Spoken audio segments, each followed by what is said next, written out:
Howrah station থেকে বেরিয়ে দেখলাম মা এখনও এসে পৌঁছায়নি।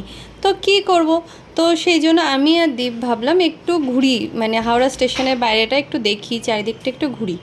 তো দেখতে দেখতে দেখলাম এখানে খুব সুন্দর একটা লজ বানিয়েছে, যেটা বসারও জায়গা রয়েছে আর সাথে কিছুক্ষণ রেস্ট নিতে চাইলে উপরে তার রুমও রয়েছে।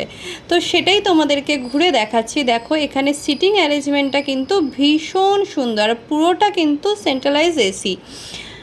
বাট এই লজটা কিন্তু পুরোটাই প্রাইভেটে। আগে যেমন ছিল যে স্টেশনের অনেক বসার জায়গা থাকতো আর এইগুলো আগে ফ্রি ছিল আগে, কিন্তু এখন কিন্তু এই সমস্ত যে জায়গাগুলো করেছে এগুলো কিন্তু পুরোটাই ঘুরতে ঘুরতে দেখলাম এখানে একটা মিষ্টিরও দোকান রয়েছে।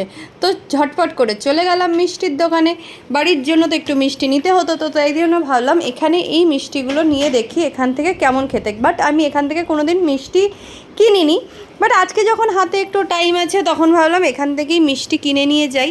তো আমার মা দই ভালোবাসে খেতে, আর বাবা সুগার বলে বাবা সেইভাবে মিষ্টি খায় না, তো সেই জন্য আমি চলে গেছিলাম মিষ্টি কিনতে, মানে মিষ্টি দই কিনতে।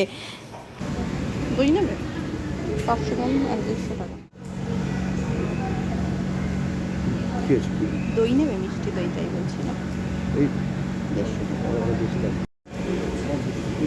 মিষ্টি দই কি কোনো ফ্লেভার ওটা আছে নাকি নর্মাল মিষ্টি দই? কোনো ফ্লেভার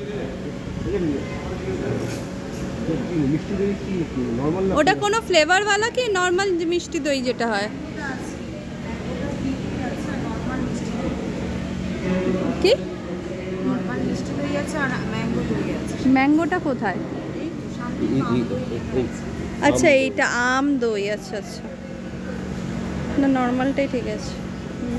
আম দই ম্যাঙ্গোর আধা কিলো নেই, 500 গ্রাম নেই, 100 গ্রাম। হ্যাঁ হ্যাঁ, গুড়ের মিষ্টির দোকানে 280।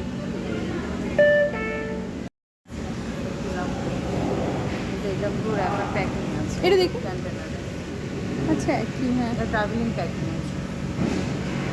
এই এমনি এমনি এমনি প্যাকটা এমনি ট্রাভেল নেই, আমাদের বাড়ি যেমনই আর কি, এমনি প্লেন প্যাক করে নেই, প্লেন না না কন্টেনার প্যাক না, এটা প্যাকই ঠিক আছে। আজকের ফ্রেশ তো ফ্রেশ।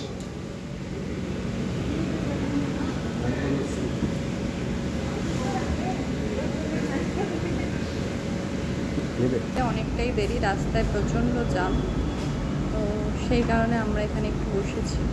দই নেওয়া হয়ে গেছে, মিষ্টি দই, যখন না আসে ততক্ষণ একটু বসি, ওয়েট করি।